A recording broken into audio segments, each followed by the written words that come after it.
Hello everybody, I hope everybody's doing great today. Appreciate those of you watching this video. I hope you enjoy it. As today we're talking about 1670 Season 2. Our favorite noble family from Poland returns with their hijinks. And it's just as funny as the first season. Though I will say right off the bat, I do think the first season was just a tiny bit better than the second season. But needless to say, it's still worth a watch. You still get a lot of giggles and laughs in this movie. In this season. It was fantastically written. And so let's get into this. This season, more than season 1, touched more about the social classes.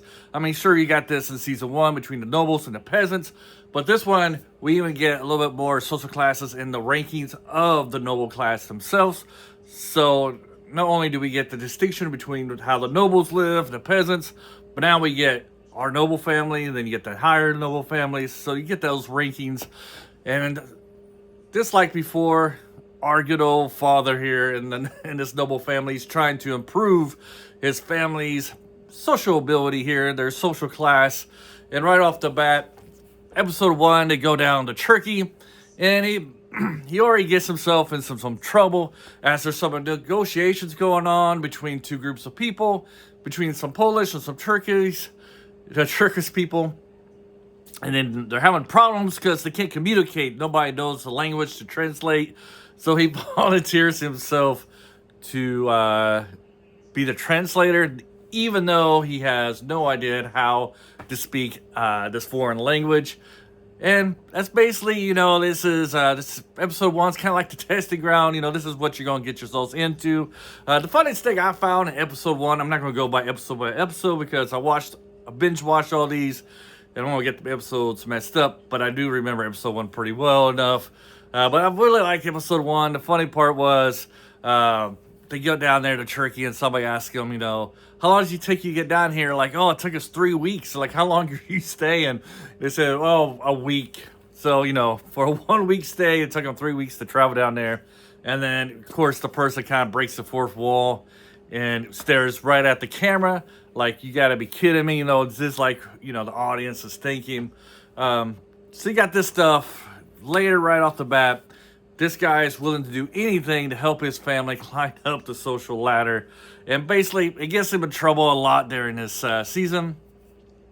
As when he returns from this trip, there's a higher noble guy who dies. And he volunteers to do the guy's funeral service, and he wants to invite the king down for this service.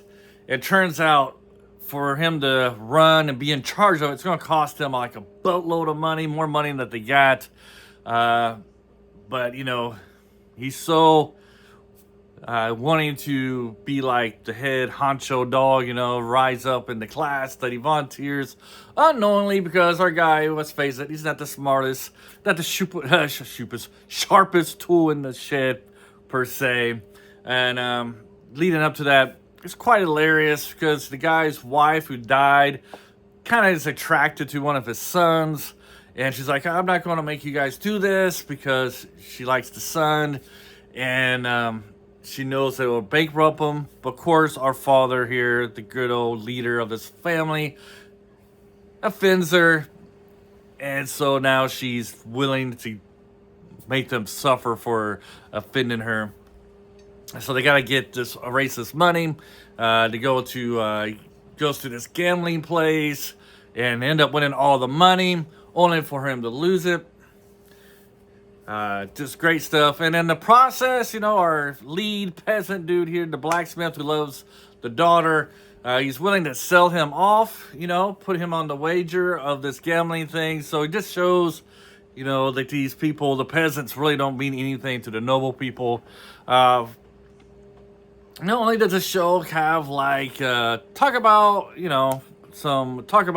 the lives of these people back in the 1670s, it also gets commentary on modern day, our lives and how we're kind of, we're just as crazy as them. Who are us to speak or think that people back in the 1670s are backwards? And they kind of make fun of the whole dating game phase. Everybody likes these dating game, watching these. These are big, dating game shows. I'm trying to speak here. Dating game shows get these big audiences.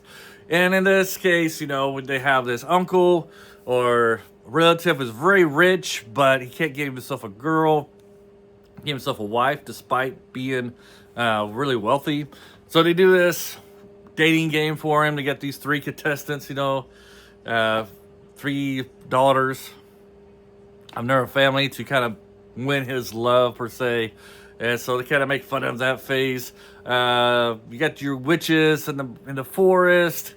And overall, I kind of enjoyed this season. Very funny, great parody of life, of the medieval life, and of ours as well. And it's not preachy either. You know, you know they're talking about us. You know they're talking about, you know, making fun of our way we think and the way we live, and plus how things were back in the 1670s. But it's a very light and enjoyment thing. It's something you just sit back and laugh at. It's very well done, and like I said, they could really do on season one and episode 1 set the tone for the rest of the season. You got your characters, you know, Will, the noble's daughter, and the peasant guy go off and live happily ever after. We get a little love triangle there, as we got another noble guy coming in from out of the village, out of the area, and he kind of thinks like the sister, you know, that there shouldn't really be a class or a separation between the peasants and the nobles. Everybody should be equal, and they kind of hit it off because they are the same social ranking. But you know, she realizes that she really does like our peasant blacksmith, not because he's just a peasant, but for who he is. You know, she comes up to that realization. And at the end of the season, we get a little cliffhanger, which implies that we're going to get a season 3. I don't know about you guys, but I can't wait for season 3. If you enjoyed season 1, you'll definitely enjoy season 2. If you haven't seen 1670 at all, what are you waiting for? It's on Netflix. You'll enjoy it. It's a Polish show. So you'll have to read some subtitles unless you speak Polish, of course. But I find it very funny. First season was hilarious. Second season, it's, I would say not as quite as funny as the first season, but it's still very good. It's still top quality, but it's not as good as the first season. So hopefully season 3 doesn't slack off even more. Hopefully they reamp it there a little bit. Looks like we're going to get more of the city life in season 3, if that's the direction they're going to go, because the cliffhanger was our peasant boys in the city. So it would be interesting to take this show on the road. You see how the city life of 1670 was, and what new, what kind of trouble our good old family can get themselves into in season 3. Hopefully you enjoyed this. Let me know below your comments on 1670. Do you love it? Do you enjoy it? Or do you think it's just too dumb, too stupid? Until next time, have a great day. Bye.